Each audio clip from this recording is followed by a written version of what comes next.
आप इस क्लास को स्किप मत कीजिएगा क्योंकि ये वीडियो आप लोग के लिए बहुत ज़्यादा उपयोगी होने वाला है।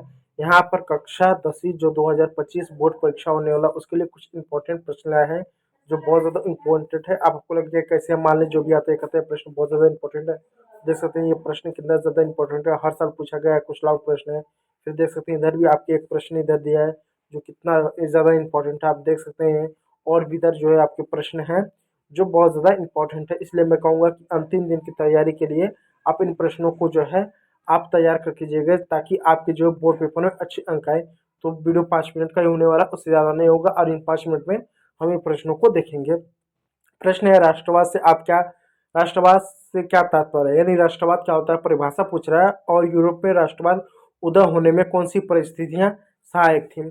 तो राष्ट्रवाद का मतलब क्या है, यहाँ देखिए राष्ट्रवाद से तात्पर्य एक ऐसी विचारधारा से जिसमें लोग अपनी मातृभूमि यानी अपने देश के प्रति असीम प्रेम रखते हैं और उसके विकास एवं स्वतंत्रता के लिए प्रयास रखते हैं और उसके विकास के लिए कि हम विकसित रहें और अपने देश की स्वतंत्रता बनाए रखने के लिए क्या करते हैं, हमेशा प्रयास करते रहते हैं। ये परिभाषा हो गई आपका यूरोप राष्ट्रवाद से क्या तात्पर्य है। अब देखिए यूरोप में राष्ट्रवाद उदय होने की कौन सी परिस्थितियां थी। तो यूरोप में राष्ट्रवाद के उदय होने की कई परिस्थितियां सहायक हुई, जैसे फ्रांस की क्रांति, औद्योगिक क्रांति, साम्राज्यवाद का अंत और सांस्कृतिक पुनर्जागरण ये कारण लोगों ने अपनी राष्ट्रवाद की पहचान और स्वतंत्रता की भावना को प्रबल सहायक दिया है। यानी जो आप देख सकते हैं जो राष्ट्रवाद यूरोप में जब राष्ट्रवाद का प्रसार कैसे हुआ या उसका उदय कैसे हुआ, तो जब फ्रांस की क्रांति हुई और औद्योगिक क्रांति हुई, फ्रांस की क्रांति, औद्योगिक क्रांति, साम्राज्यवाद का अंत होना, संस्कृतिकरण होना, पुनर्जागरण होना, धार्मिक सुधार होना, इससे राष्ट्रवाद का प्रभाव देखने को आमतौर पर मिलता है। ये प्रश्न इंपॉर्टेंट पढ़ कीजिएगा, ये प्रश्न बहुत ज़्यादा इंपॉर्टेंट है जो हर साल पूछा जाता है। प्रश्न क्या आप देख सकते हैं, ऑटो वन बिस्मार्क को जर्मनी के एकीकरण का जनक क्यों कहा जाता है, दो कारण बताइए। यानी यहाँ पूछा जाता है कि ऑटो वन बिस्मार्क जो है उसको जर्मनी का एकीकरण के रूप में देखा जाता है, तो कारण दो पूछ रहा है। तो यहाँ पर कारण बताने के लिए मैं पहले पेन का कलर चेंज कर लूँ, व्हाइट हम कर लेते हैं। देखिए क्या प्रश्न दिया है, ऑटो वन बिस्मार्क जर्मनी के एकीकरण में प्रमुख नेता है, उनके दो प्रमुख कारण निम्नलिखित है। पहला, बिस्मार्क की कुशल कूटनीति, उन्होंने 3 प्रमुख युद्धों के माध्यम से जर्मनी के विभिन्न राज्यों का एकीकरण किया, उन्हें एक शक्तिशाली राष्ट्र में बदला। यानी जो ऑटो वन बिस्मार्क था उसने 3 प्रमुख युद्ध लड़े जिससे क्या उसने जर्मनी का एकीकरण किया, यह पहला कारण रहा। दूसरा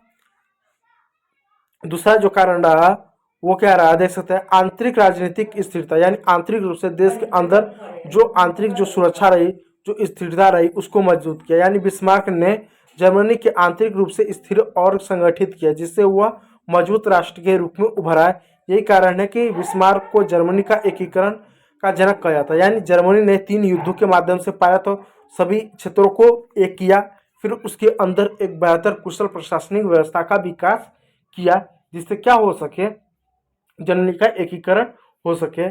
चलिए तीसरा प्रश्न आपके मोबाइल स्क्रीन पर, यूरोप में राष्ट्रवाद के उदय से जर्मनी एवं इटली का एकीकरण योगदान बताइए। यानी यूरोप में राष्ट्रवाद के उदय में जर्मनी और इटली के एकीकरण का योगदान बताइए।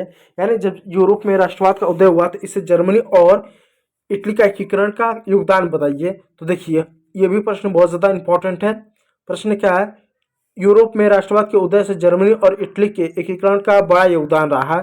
कैसे योगदान रहा है, जर्मनी का एकीकरण ऑटो वन बिस्मार्क के नेतृत्व में 19वीं शताब्दी के मध्य में यानी सन 1850 तक क्या मध्य में सफलतापूर्वक एकीकरण हुआ जिससे यूरोप में राष्ट्रवाद का प्रोत्साहन मिला। जब उसने एकीकरण किया तो अन्य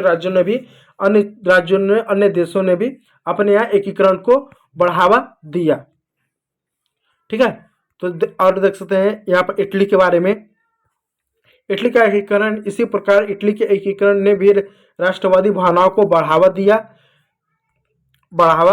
दिया। कई छोटे छोटे राज्यों को मिलाकर एकीकृत राष्ट्र बनाया गया। इस प्रकार इन दोनों देशों ने एकीकरण ने यूरोप में राष्ट्रवाद की लहर को अधिक गति दी। यानी जर्मनी और इटली के एकीकरण ने क्या किया, पूरे यूरोप में राष्ट्रवाद के प्रसार को बढ़ावा दिया। चलिए अगला प्रश्न आपके मोबाइल स्क्रीन पर जो बहुत ज़्यादा इंपॉर्टेंट है, फ्रांस की क्रांति के 4 कारण लिखिए, यानी फ्रांस की क्रांति के 4 कारण बताइए।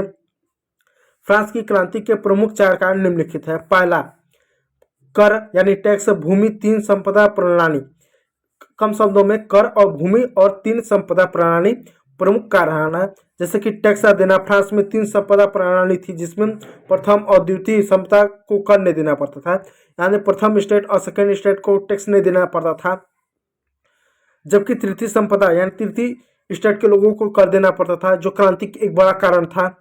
दूसरा कारण की बात करें, मांगे युद्ध और अंग्रेज फ्रांसीसी प्रतिद्वंदिता। मांगे युद्ध और अंग्रेजों के साथ प्रतिद्वंदिता के कारण आर्थिक स्थिरता कमजोर हो गई, यानी आप देख सकते हैं मांगे युद्ध, क्योंकि जब युद्ध हुआ तो युद्ध में आर्थिक रूप से संपत्ति का नुकसान होना, फ्रांस के वित्तीय संसाधन नष्ट होना, उस पर कर्ज का बढ़ना, यह भी एक कारण रहा फ्रांस की क्रांति का।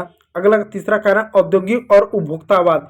औद्योगिकरण हुआ, उपभोक्तावाद आया। औद्योगिकरण के चलते संसाधनों पर अधिक अधिकार करने की होड़ और विदेशी व्यापार विस्तार की जरूरत महसूस हुई। इसके कारण भी फ्रांस की क्रांति हुआ, यानी जब औद्योगिकरण हुआ, उद्योगों का विकास हुआ, बड़े पैमाने पर उद्योगों का प्रसार करने का भी एक बड़ा रहा, क्योंकि जो तीसरा वर्ग था उसमें बड़े पैमाने पर उद्योगी वर्ग आते, उद्योगपति आते थे, उद्योग वर्ग आते, शिक्षित वर्ग आता था, जो कहीं ना कहीं इस तरह की परिस्थितियों से गुजर रहा था, जो क्रांति का जिम्मेदार कहीं ना कहीं हुए, क्योंकि उन्होंने उन परिस्थितियों का भी निर्माण किया जिस कारण से फ्रांस में क्रांति हुई, क्योंकि तृतीय वर्ग का बड़ा योगदान रहा क्रांति के नेतृत्व में।